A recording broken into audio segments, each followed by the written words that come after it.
Addressing the first day of the Kantipur conclave, experts from different walks of life identified Nepal's massive potential to be heard and talked about in the international community. The second day of the conclave continues today with sessions on geopolitics, economic diplomacy, public dialogue, trade, music and women in leadership. Good morning, I am Prarambha Dahal. Let's begin with the main stories. First day of Kantipur conclave delves into issues of economic and social transformation. Speakers highlight Nepal's untapped potential. Day 2 slated for today. Minister for Law Govinda Sharma Koirala stresses on the need for ongoing parliament session to endorse all crucial bills for implementation of federalism. Russian forces withdraw from key eastern towns as rapid Ukrainian counterattack makes further gains. Russian Defense Ministry says the move is to allow forces to regroup.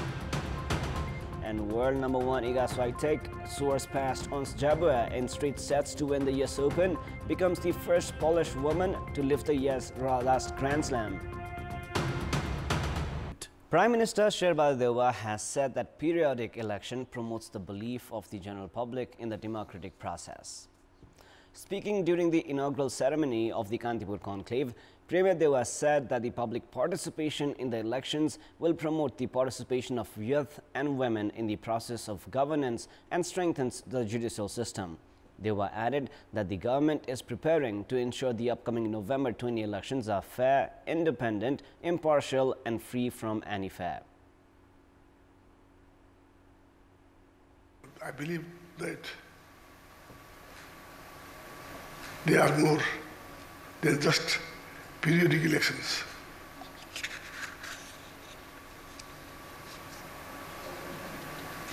They are the testament of our ability to ensure the peaceful transfer of power will ultimately strengthen the rule of law, enhance people's faith in democratic process.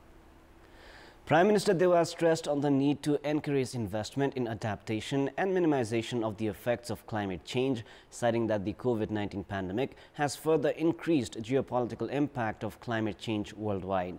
During the program, former National Security Advisor of India, Shiva Shankar Menon, said that South Asia is the center of geopolitics and that South Asian countries should take this as an opportunity and reap benefits. Menon opined the world's attention has now shifted to Asia from America and Europe.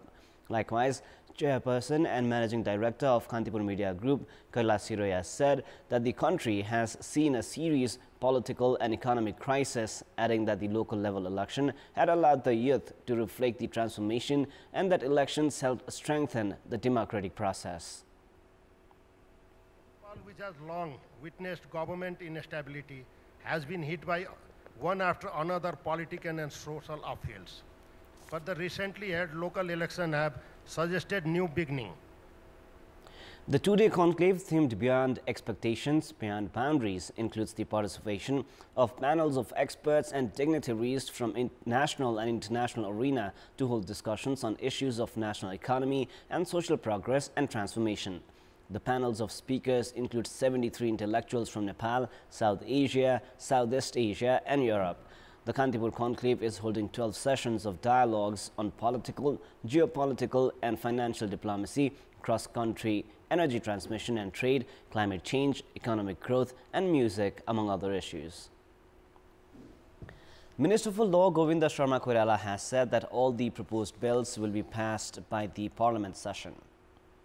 The government has remained silent regarding the Election Commission's announcement that the term of the House of Representatives ends with the final list of proportionate candidates.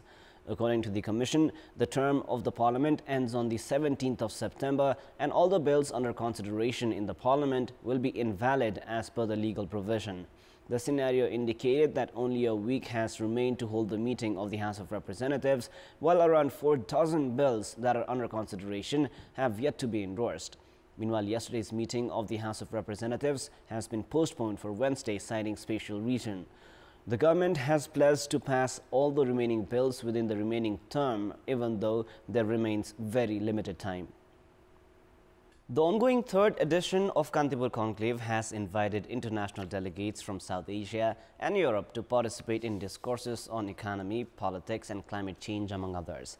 Our colleague Sarah Sapsanama Rai was in conversation with one of the dignitaries, Professor Shivasankar Menon, who previously worked as National Security Advisor to the Government of India. Here are some experts.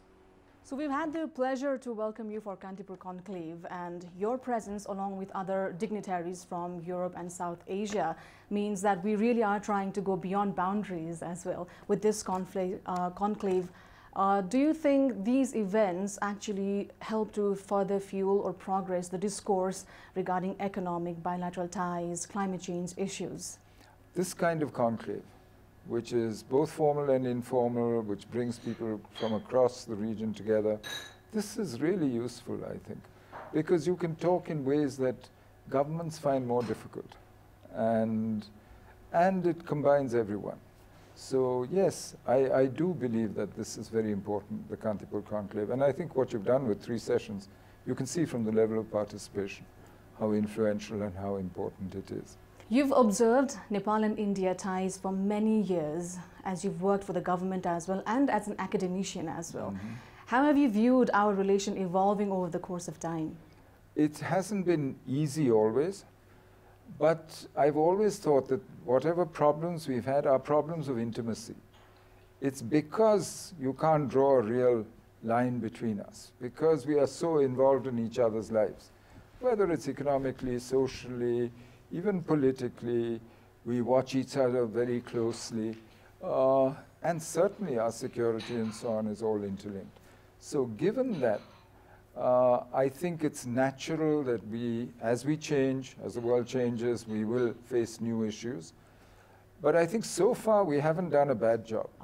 There have been many pending problems when it comes to border issues, like Lipulekh, Kalapani region, that have been disputed.